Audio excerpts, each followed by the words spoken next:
अब तक जो भी आंखों वाली चुड़ैल को देख चुका था या तो मर चुका था या फिर कभी नॉर्मल नहीं रह पाया। सालों से ये जंगल एक ही बात की गवाही देता आ रहा था, यहाँ सच देखना मना है। लेकिन फिर आई एक लड़की, पृथा, एक रिपोर्टर, सच की तलाश में निकली हुई।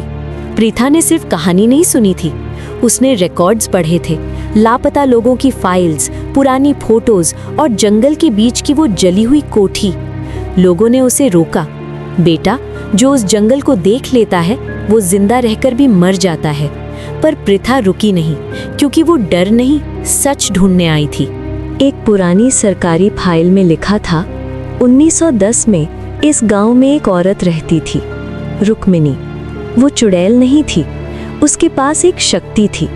वो लोगों के पाप, झूठ और इरादे सिर्फ आंखों से देख सकती थी। गांव के लोग डरते थे क्योंकि रुक्मिनी उनका सच पहचान लेती थी।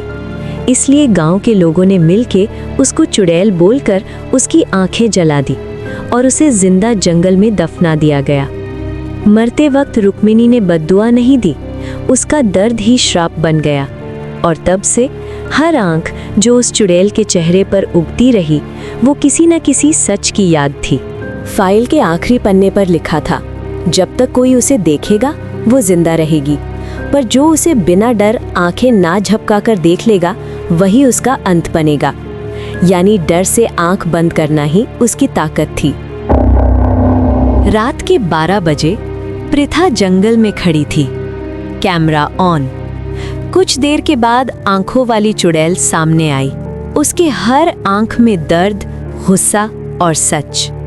पृथा का गला सूख गया, हाथ कांप रहे थे, पर उसने आंखें बंद नहीं की। चुड़ैल चीखने लगी, उसके चेहरे से आंखें गिरने लगी, जैसे आंसू बनकर जमीन पर टूट रही हों। आखिरी पल में सिर्फ 2 आंखें बचीं।